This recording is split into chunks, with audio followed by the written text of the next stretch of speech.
यानंतर उपस्थित शेतकरी बांधवांना doctor Shakir Ali, principal scientist, ATARI Pune यांनी मार्गदर्शन केलं. सर्वांना नमस्कार.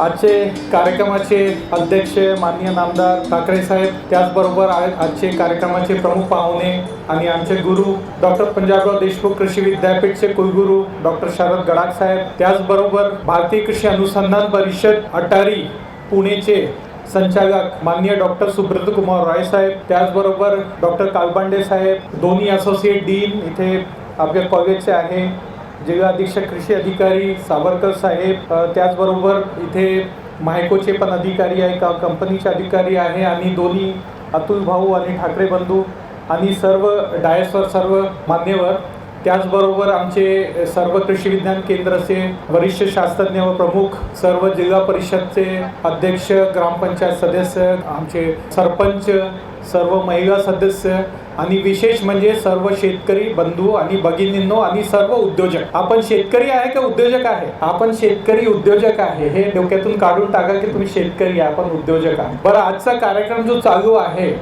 कृषी विज्ञान केंद्र, शेतकऱ्यांमध्ये एक थोडासा अशी शंका असते की नेमकं हे कृषी विज्ञान केंद्र काय आहे. इथे जिल्हा अधीक्षक कृषी अधिकारी आहे, आपले जिल्हा परिषदचे कृषी अधिकारी असतात, विस्तार अधिकारी असतात, पंचायत समितीचे अधिकारी असतात, विद्यापीठचे अधिकारी असतात, पण हे केव्हीके काय आहे, सर्वांना असं थोडी शंका असेल तर तुम्हाला ही शंका थोडी दूर करून देतो. कृषी मंत्रालय, कृषी व किसान कल्याण मंत्रालय, भारत सरकार, सर्वांना माहीत आहे, ज्याचे आपले मंत्री महोदय आहे माननीय शिवराज सिंग चौहान साहेब, त्यांच्या अंडरमध्ये भारतीय कृषी अनुसंधान परिषद ICAR, Indian council of agriculture research, भारतीय कृषी अनुसंधान परिषद नवी दिल्ली, यांचे 3 काम आहे.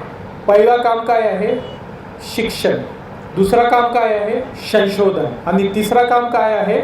विस्तार. आता शिक्षण म्हणजे काय की जेवढे विद्यापीठ आहे, म्हणजे केंद्रीय युनिव्हर्सिटी जे आहे, किंवा आपले डॉक्टर पंजाबराव देशमुख कृषी विद्यापीठ अकोला, किंवा महात्मा फुले कृषी विद्यापीठ राहुरी, किंवा VNMKV परभणी, किंवा दापोलीचे विद्यापीठ, हे सर्व विद्यापीठ जे आहे शिक्षणाचा ज्याचे कंट्रोल ICARच्या अंडरमध्ये आहे. दुसरा संशोधनाचा भाग. संशोधन मध्ये तुम्ही नागपूरला बघितलं असेल, कापूस संशोधन केंद्र आहे, संत्र्याचा आहे, संत्रा संशोधन केंद्र आहे, त्याच्यानंतर तिथे अजून मातीचं संशोधन केंद्र आहे, पुणेमध्ये द्राक्ष संशोधन केंद्र आहे, सोलापूरमध्ये डाळिंब संशोधन केंद्र आहे. प्रत्येक पिकावर एक संशोधन केंद्र, म्हणजे प्रत्येक पिकावर रिसर्च होते. तो 2 भाग, रिसर्चचा भाग संशोधन, आणि तिसरा भाग जो आहे तो आहे विस्तार. म्हणजे हे सर्व विद्यापीठने संशोधन केलेलं आणि संशोधन केंद्राने जे संशोधन केलं आहे त्याला शेतकऱ्यांपर्यंत पोहोचवणे, त्याच्यासाठी भारत सरकारने कृषी विज्ञान केंद्राची स्थापना केली.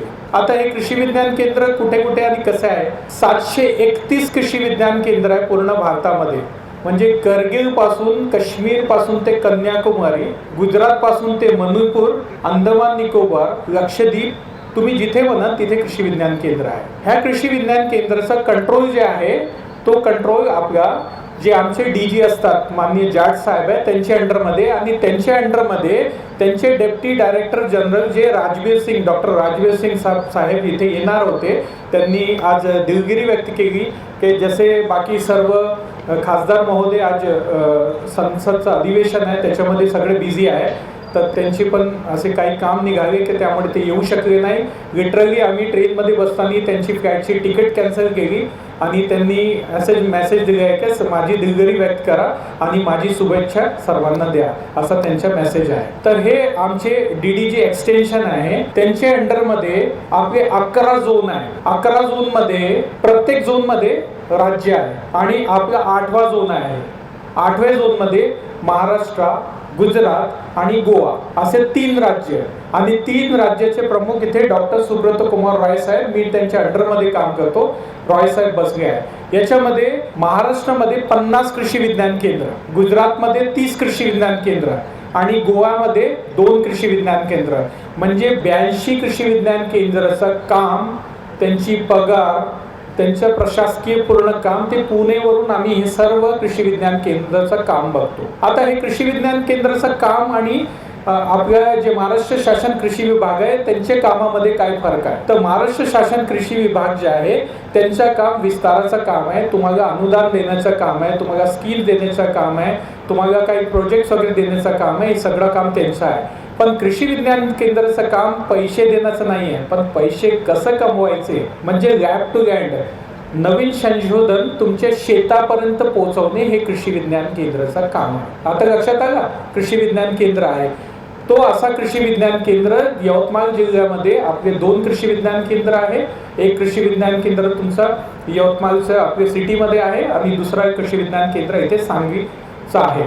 तर सर्वप्रथम मी आज हे जे कृषी विज्ञान केंद्राला भारतीय कृषी अनुसंधान परिषद नवी दिल्ली मार्फत या कृषी विज्ञान केंद्राला प्रशासकीय इमारतीसाठी पैसे देण्यात आले होते.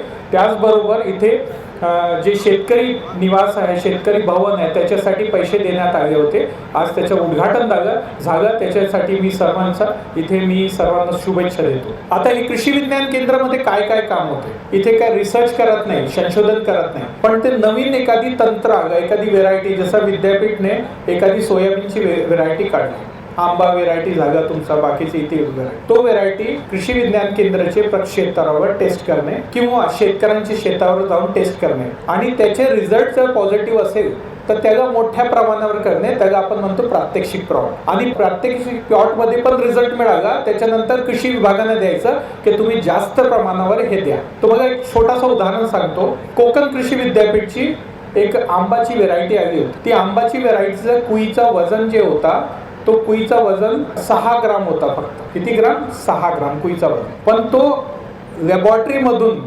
शेतकऱ्यांपर्यंत जोपर्यंत पोहोचले 10 वर्ष लागले, त्याचा कुईचा वजन 60 ग्राम झाला. म्हणजे जे लॅबॉरेटरीमधून निघाला आणि शेतकऱ्यांपर्यंत 10 वर्ष म्हणजे पिरियड किती मोठा गेला. तर तो जो पिरियड आहे, जो काळ आहे, त्याला कमी करण्यासाठी कृषी विज्ञान केंद्राची स्थापना करण्यात आली आहे आणि डायरेक्ट शेतकऱ्यांना हे विद्यापीठ संशोधन आपण कृषी विज्ञान केंद्र मार्फत तुम्हाला प्रशिक्षण असू द्या, तुम्हाला प्रात्यक्षिक प्लॉट असू द्या, तुम्हाला इथे डेमोज दिसेल, इथे डेमो प्लॉट असू द्या, हे सर्व याच्या रीतीने तुम्हाला आपण देतो.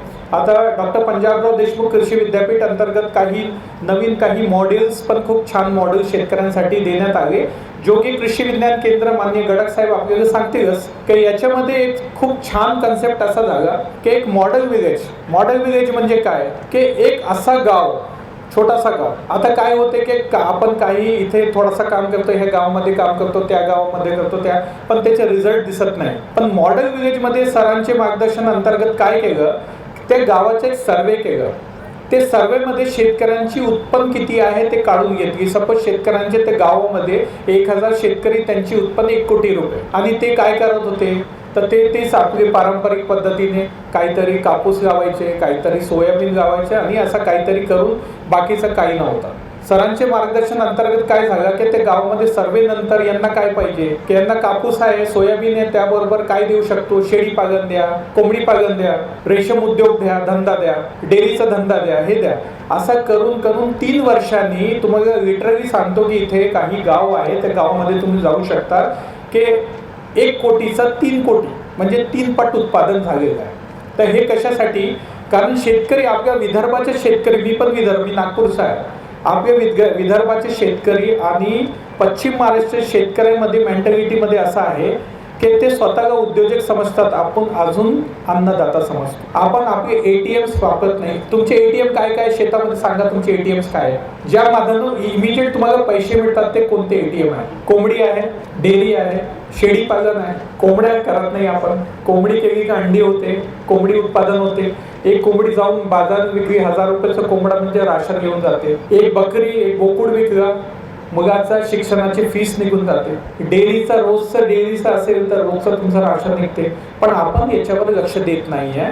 तर त्यामुळे आपल्याला फक्त पिकावर अवलंबून न राहता पिकाबरोबर जोडधंदे पण करण्याची गरज आहे. तरच आपला जे विदर्भाचा शेतकरी आहे तो सुजलाम होणार आहे. आणि फक्त 2 मिनिटं अजून घेतो की आपण फक्त अन्नदाता म्हणून राहतो. अन्नदाता म्हणजे काय की सोयाबीनचं उत्पादन, कापूसचं उत्पादन केलं आणि फक्त व्यापारीवर अवलंबून राहतो आपण, पण त्याच्यानंतर प्रोसेस करत नाही. तर प्रोसेसिंग, पॅकिंग, ब्रँडिंग, मार्केटिंग याच्यावर आपल्याला काम करण्याची गरज आहे. आणि तो आमचा कृषी विज्ञान केंद्र आहे, यांच्या मार्फत खूप मोठ्या प्रमाणात याचं काम चालू आहे. तुम्ही सर्वांनी ह्या कृषी विज्ञान केंद्राचा फायदा घ्या. ह्या कृषी विज्ञान केंद्राला माझी शुभेच्छा. आज यांची इमारतीचे उद्घाटन झालं, बाकीचा मी त्यांना शुभेच्छा देतो आणि मला इथे बोलण्याची संधी दिली त्याबद्दल मी सर्वांचा आभारी आहे. जय हिंद, जय महाराष्ट्र. धन्यवाद.